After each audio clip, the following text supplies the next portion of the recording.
अस्सलाम वालेकुम स्टूडेंट्स, आज हम स्टार्ट करेंगे क्वेश्चन नंबर 5 और अपने क्वेश्चन नंबर 4 एक्सरसाइज 8.4 वीडियोस मौजूद हैं चैनल पे. You can find them and take help from them. So question number 5 is Ali shifted in a rented house on 1st September. The electric meter of house was showing 44 units on that day.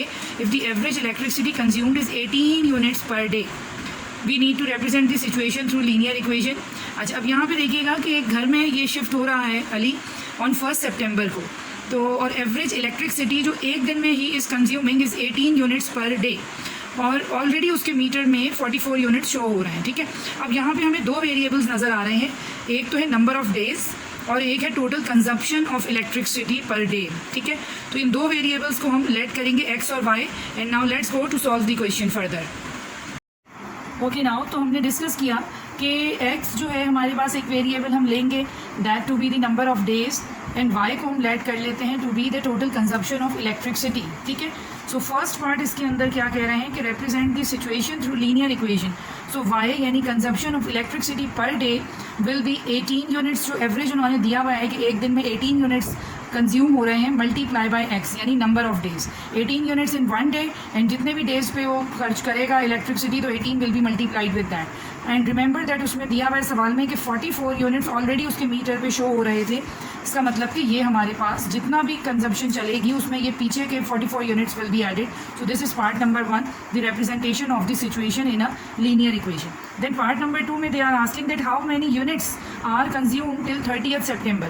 तो units electricity consumption के units निकालने हैं, इसका मतलब कि Y निकालना है. और ये कह रहे हैं 30th September तक कितने यूनिट्स खर्च हुए हैं, इसका मतलब नंबर ऑफ डेज निकालना है, यानी वो नंबर ऑफ डेज हमें गिवन है यानी एक्स. अब देखें हमें गिवन था 1st September को वो शिफ्ट हुआ है और अप टिल 30th September, तो इट मीन्स से कितने डेज बनेंगे 30 डेज. ठीक है, तो इस तरह एक्स हमें 30 गिवन है और वाई यानी कि electricity consumption in this time period यानी कि 30 days we need to calculate. तो हम यही इक्वेशन जो हमने बनाई वो यूज़ करेंगे and Y will be equals to 18x. तो x की जगह पे we will be putting 30 and plus 44 और इसको हम कैलकुलेट कर लेते हैं.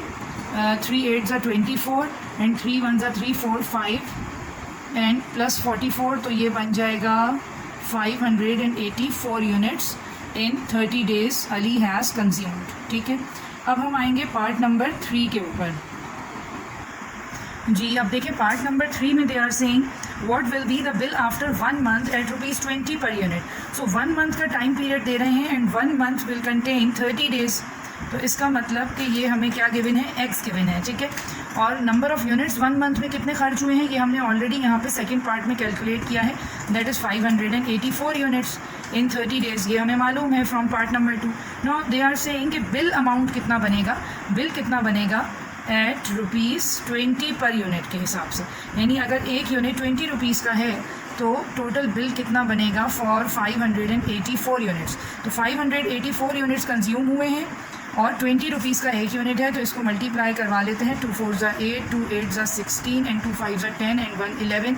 सो 11,680 रुपीज़ का उसका बिल आएगा if he has consume 584 units in 30 days at ₹20 per unit. ठीक है, और अब लास्ट पार्ट क्वेश्चन है इसका, part number 4, and it says that after how many days the meter shows 404 units. अब आफ्टर हाउ मेनी डेज इसका मतलब x unknown है क्योंकि एक्स हमने लिया था नंबर ऑफ डेज.